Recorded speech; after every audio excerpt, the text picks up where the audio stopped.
Après les biennales de Liège en 2013 et 2017 et celle de La Panne en 2015 et d'Arlon en 2018, cette 5e édition de Traces d'artistes et courants d'art s'inscrit dans un cycle d'expositions qui a le mérite de mettre en œuvre à la fois les artistes émergents et les valeurs sûres. Événement incontournable de cette année 2019, l'exposition intitulée La boîte de Pandore 2 rassemblera les œuvres de 55 créateurs belges et étrangers au château de Waroux à Anse-à-l'Eure, près de Liège. Au nom de la commune d'Anse et du collège communal qui est ici représenté par son échevin du commerce, son président du CPS, le président de la société de logement du plateau d'Anse et certains mandataires qui sont conseillers communaux qui sont également présents. Je vous souhaite la bienvenue. Bonjour également monsieur Guy Sommers. Et si mes informations sont exactes, c'est la 5e fois que vous organisez une exposition, et dans les 5 fois, il y a 3 fois chez nous à Anse. Moi, je viens plutôt du monde du sport, plutôt que du monde de la culture. Les sportifs ne sont pas des grands fans des grands discours. Et donc, je vais céder immédiatement la place aux organisateurs de cette exposition. C'est pour moi un grand plaisir de vous retrouver et de vous accueillir dans ce superbe château de Waroux, à l'occasion de la 5e édition de Traces d'artistes et courants d'art. Cadre prestigieux qui a accueilli de nombreuses expositions de prestige, dont la nôtre en 2013 et 2017. Je veux avant tout remercier chaleureusement M. Grégory Philippin, bourgmestre, M. Philippe Serre, échevin de la culture et des sports, le collège communal d'Anse, les conseillers communaux et Mme Gallo, responsable du service de la culture, pour sa collaboration pour la mise à disposition du château et l'aide de ses services à l'organisation de cette exposition.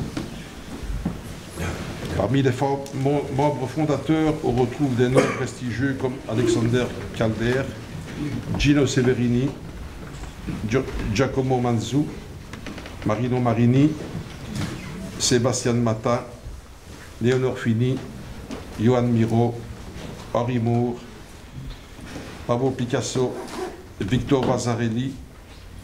Grâce à la YAP, tous ces grands artistes ont laissé une œuvre que vous pourrez encore admirer aujourd'hui à l'UNESCO.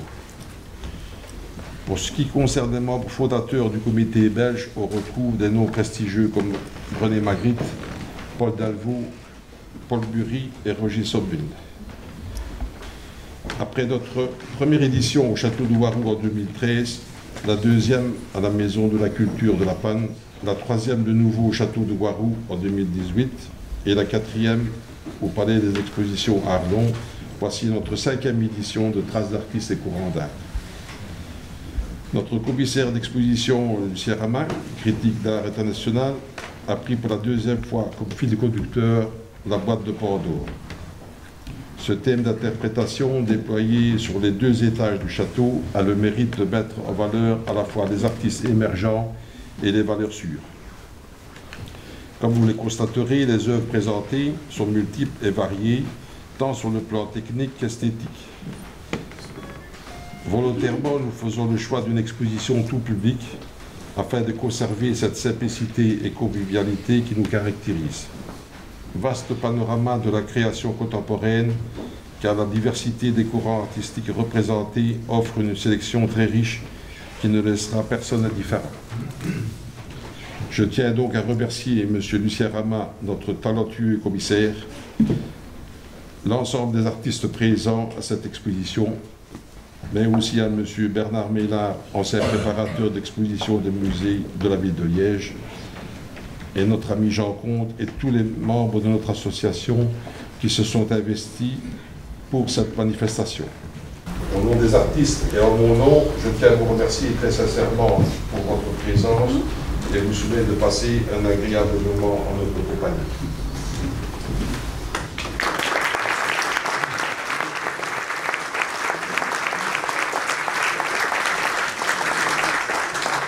Pendant très longtemps, la distinction entre un artiste et un artisan n'existait pas. Merci. C'est une invention, je dirais, réservée à quelques personnes qui ont voulu, principalement au XIXe siècle, donner une classification entre les arts majeurs et les arts mineurs. Ici, l'art du XXe siècle, c'est quelque chose qui refuse ce qu'on appelle les classes sociales. Les artistes de la Bohème, entre 1905 et 1920, ont été marqués par la plupart par une guerre industrielle, la guerre 14-18. Et cette guerre a fondamentalement changé le rapport des hommes avec l'art. Tout simplement parce que pendant très longtemps, on voulait symboliser la patrie, pensez à Marianne, la justice, qui devait être aveugle. Et la plupart des artistes étaient au service de ce qu'on appelle ces grandes idées philosophiques. Et beaucoup d'artistes, je dirais, qui venaient de l'exil. Si vous pensez à Pablo Picasso, c'était un exilé espagnol. Il y en a eu au début du 19e et aussi au début du 20e. Et ils étaient concentrés principalement autour du cimetière de Montmartre. Pourquoi? Mais parce que le cimetière permettait aux artistes de travailler et de faire de beaux monuments. Vous verrez tout à l'heure dans la salle 1 des œuvres de Matisse, de Kandinsky, qui sont à la fois, je dirais, des maîtres incontestés de l'art du XXe siècle, à côté d'artistes qui ont une trentaine d'années, des artistes émergents. Et ça, c'est un peu le miracle de cette exposition. Et cette boîte de Pandore, c'est aussi, bien sûr, une vieille légende. Nous sommes bercés par ces légendes. Pandora, paraît-il, était très belle. Elle adorait, comme paraît-il, toutes les dames de son époque, percer tous les secrets. On lui avait dit, un peu comme à Ève, tu ne peux pas toucher au fruit qui est sur l'arbre. Tu ne dois pas ouvrir cette boîte, cette fameuse boîte. Si tu l'ouvres, tous les malheurs du monde vont sortir. Il faut aller au-delà de la métaphore. Lorsqu'au XIXe siècle, on a dit aux ouvriers, il faut faire des études, il faut sortir de ce qu'on appelle cette torpeur liée à l'ignorance. Il faut que vous sachiez calculer, comprendre les idées. C'était une boîte de Pandore. C'était à la fois cette connaissance qu'il fallait partager.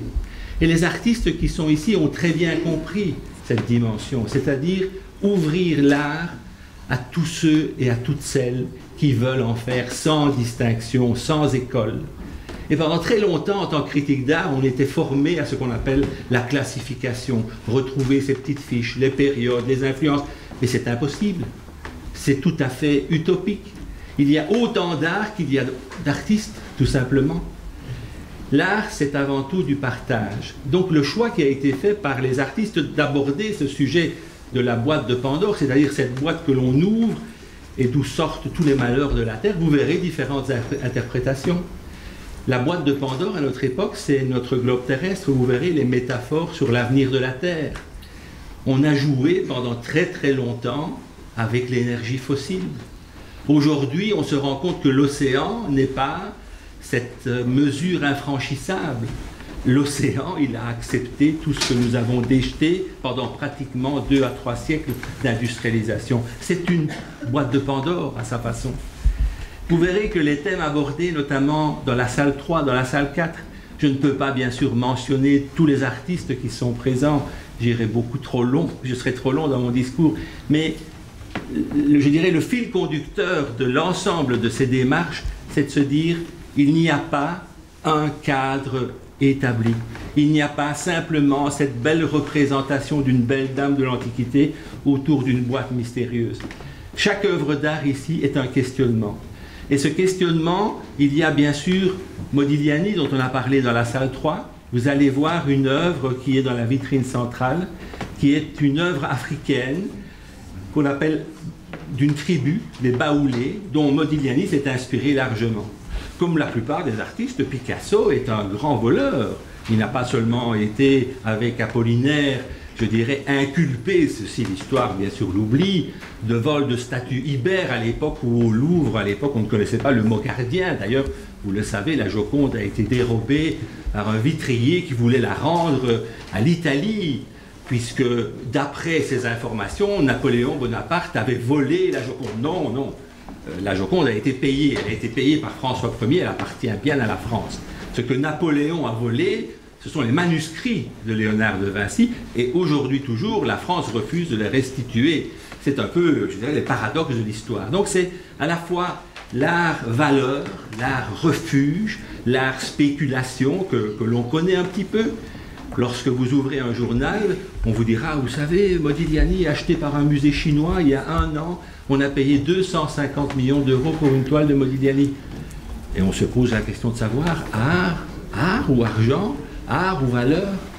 Ici, il y a des œuvres de valeur. Il y a des œuvres qui ont été prêtées par des collectionneurs parce qu'ils connaissaient les principes de l'exposition, c'est-à-dire le thème général d'une part, et d'autre part la démarche, c'est-à-dire permettre à des jeunes de côtoyer des œuvres d'art sans la vitre de sécurité, sans ce qu'on appelle le phénomène du Louvre, où des millions de visiteurs vont visiter le Louvre pendant 15 secondes devant la Joconde et puis ils sortent. Eh bien là, nous n'avons rien compris à l'art. L'art, c'est un langage universel. Nous ne sommes pas des exilés, mais nous pourrions l'être demain. L'art, c'est un langage qui nous dépasse largement. C'est non pas un langage muet, c'est ce qu'on appelle une forme de poésie qui nous permet d'entrer dans la culture de chacun. Et je pense que cette dimension-là, c'est une dimension essentielle. Lorsque vous allez vous retrouver dans quelques instants, notamment à l'étage, quand vous allez découvrir les œuvres qui sont dans la chapelle, il ne faut pas se poser la question de savoir, mais qu'est-ce que l'artiste a voulu dire? Il n'a rien voulu dire. Il a voulu simplement nous exprimer une émotion, une vérité qu'il avait l'impression qui se dégageait de son œuvre. Donc c'est à la fois le mystère de l'art, c'est à la fois son universalité qui nous interpelle, puisque aujourd'hui, quand vous regardez la déferlante des artistes chinois sur Paris, ce pays qui pendant pratiquement un siècle a été, je dirais, coupé du monde et qui contient en lui ce qu'on appelle une ferveur inimaginable. Regardez la Belgique, un petit pays à l'échelle du monde. Regardez la densité d'artistes que nous avons dans notre pays. Mais c'est révélateur. C'est révélateur à la fois d'une richesse, bien entendu, mais aussi de grandes difficultés d'expression dans un pays qui a tout sacrifié à l'industrie depuis 2 siècles. Et quand je dis l'industrie, c'est celle qui a ouvert des charbonnages et qui n'a pas fait ce qu'on appelle du nettoyage en partant. C'est exactement, allez voir les œuvres de Paulus qui sont à Charleroi, ou sur la condition des mineurs, il dit beaucoup plus qu'un reportage sur Arte. Donc un artiste témoigne toujours de son temps. Et je le dis souvent à certains artistes qui me disent, mais un critique d'art, qu'est-ce que ça cherche dans une œuvre d'art? Et je leur dis très souvent, mais ça cherche tout simplement des gens qui témoignent de leur temps, de votre époque. Vous avez la chance de vivre, je vais dire, une centaine d'années, de manière générale. Vous devez témoigner de votre temps. Et notre XXe siècle a été un siècle terrible. Je parlais tout à l'heure de 14-18, je pourrais parler de 40-45, je pourrais aussi parler de la terreur nucléaire, lorsqu'on parle des Golden 60s, du pop art, mais j'ai envie de rire.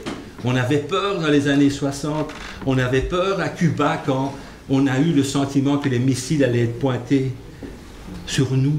Voilà, ce sont des choses sur lesquelles les artistes de l'époque ont pu témoigner. Et c'est un peu dans cette continuité-là, mais avec toute la modestie bien sûr nécessaire, que je tiens à remercier tous les artistes qui ont accepté d'entrer dans le jeu de cette boîte de Pandore, et que j'espère qu'on va ouvrir pour discuter de ce problème de l'avenir de notre monde. Merci à vous.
Voilà ici. Elle est totalement dans le thème parce que je dirais que la boîte de Pandora était vraisemblablement une boîte de terre, peut-être une boîte de bois, peu importe, mais son travail, c'est à la fois aussi un travail de témoignage puisque sa technique était une technique faite aussi d'emprunt.